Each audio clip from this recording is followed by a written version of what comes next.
नमस्कार. उद्या दिनांक 8 फेब्रुवारी 2026 रोजी श्री गजानन महाराज प्रकट दिवस आहे. या दिवशी मंत्रपठण, श्री गजानन महाराज 52 स्तोत्र, उपासना किंवा गजानन विजय ग्रंथाचे पठण केले जाते. या पठण केल्याने सुख, समृद्धी आणि शांती प्राप्त होण्यास नक्कीच मदत मिळते असे अनेक भक्तांचे अनुभव आहेत. चला तर मग जाणून घेऊया काय आहे या भक्तांचा अनुभव आणि काय आहे या प्रकट दिवसाचे महत्त्व आणि कोणती बरं उपासना करावी. पण त्याआधी तुम्ही जर आमच्या चॅनलवर नवीन असाल तर आस्था मराठी या आमच्या चॅनलला लाईक करा, शेअर करा आणि सबस्क्राईब करा, जेणेकरून अशाच धार्मिक तिथी, वार, व्रतवैकल्यबद्दल तुम्हाला सगळ्यात आधी नोटिफिकेशन आपल्या चॅनलवर उपलब्ध होईल. यंदा श्री गजानन महाराजांचा 147वा प्रगट दिवस आहे. दिनांक 23 फेब्रुवारी 1878 रोजी म्हणजेच माघ मासी वद्य सप्तमीला ते भक्तांना प्रथमच दिसले आणि हा दिवस त्यांचा प्रकट दिन म्हणून साजरा केला जातो. महाराज कुठून आहेत याबद्दल किंवा त्यांच्या जन्माबद्दल कोणतीही माहिती उपलब्ध नाही. दिनांक 23 फेब्रुवारी 1878 रोजी बुलढाणा जिल्ह्यातील शेगाव येथे श्री गजानन महाराज दिगंबर अवस्थेत लोकांच्या दृष्टीस पडले. प्रथमतःच लोकांनी त्यांना बघितलं अशी आख्यायिका आहे आणि तेव्हापासून म्हणजेच मराठी दिनदर्शिकेनुसार माघ कृष्ण पक्ष सप्तमी या दिवशी महाराजांचा प्रकट दिन संपूर्ण महाराष्ट्रभर उत्साहाने साजरा केला जातो.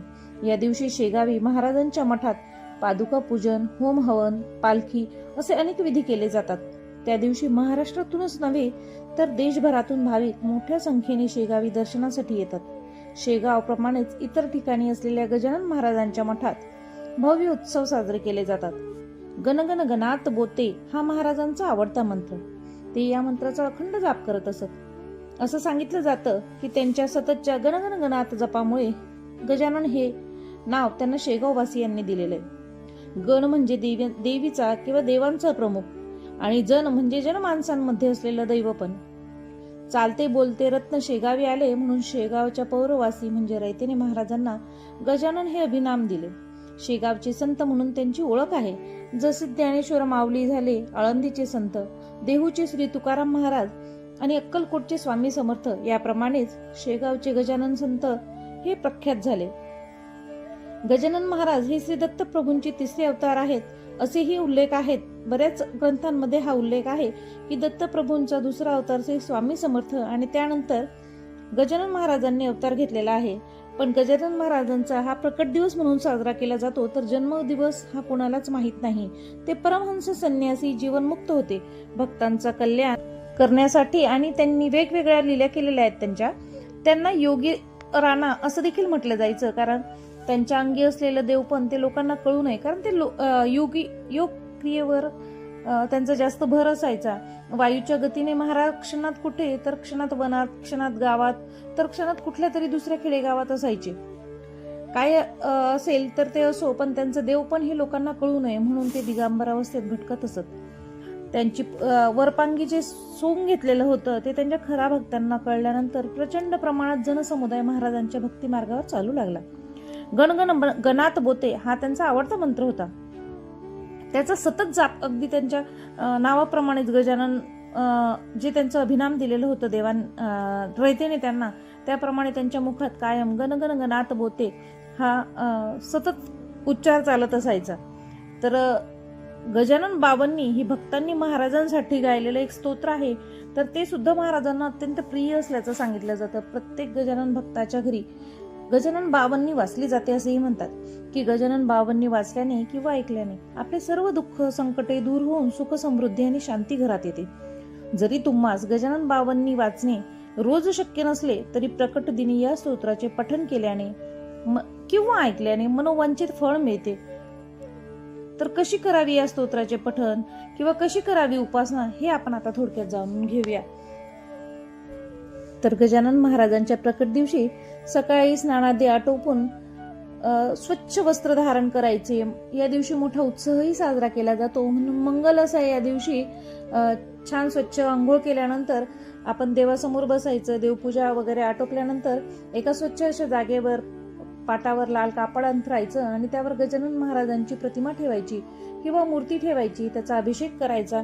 पंचोपचारे षोडोपचारे पूजन केल्यानंतर अभिषेक झाल्यानंतर वस्त्र अर्पण करायचे, फूल, फळ, धूप, दीप, नैवेद्य, आरती. तर नैवेद्याला काय करायचं? बर्फी, पेढे किंवा जिलेबी हे तर महाराजांचे आवडते होतेच, पण त्यांना सगळ्यात जास्त आवडायचं ते चून आणि भाकरी. म्हणजे ज्या वेळेस ते पहिल्यांदा शेगावी प्रकट झाले ना, त्यावेळेसही त्यांनी बंकटलाल म्हणून जो सोनार होता त्याला सगळ्यात आधी याचना जी केलेली होती खाण्यासाठी, तर ती माळिनीच्या घरातून अर्धी भाकरी आणि चून म्हणजेच पिठलं हेच मागितलं होतं की मला अर्धी भाकरी आणि चून आणून दे म्हणून. महाराजांचं आवडतं जेवण होतं चून भाकरी, म्हणून महाराजांना शक्य झाल्यास जेवणामध्ये पिठलं भाकरीचा नैवेद्य अर्पण केला जातो आणि तुम्हीही करावा, त्याचंही फळ छान मिळतं. या दिवशी गजानन विजय ग्रंथ याचं पारायण करण्याची रीत आहे. या दिवशी पारायणात गजानन विजय ग्रंथाचं पारायण केल्याने इच्छित फल प्राप्त होते असा अनेक भक्तांचा अनुभव आहे. म्हणून ज्याप्रमाणे वर्षातून एकदा तरी गजानन महाराजांचं दर्शन घ्यावं, तसंच एकदा तरी पारायण करावं असं श्री गजानन विजय ग्रंथात वर्णित आहे. मात्र या पारायणाचे प्रकार कोणते अनेकांना माहीत पण नाही की कोणी किंवा काही सांगितलंही नाही, किंवा समोरचा करतोय तर मी पण करतो, नाहीतर मग मला कोणीतरी सांगितलंय म्हणून मी करतोय, किंवा मग मला छान वाचता येतं, बोलता येतं म्हणून मी करतोय. देखावा करून करणं हे वाचन करण्याची पद्धत नाही किंवा हे योग्यही नाही. पारायण करताना स्पष्ट वाणी, स्वच्छ उच्चार, मधुर वाणी असेल तर ते तुमच्या व इतरांच्या बोधप्रद होते.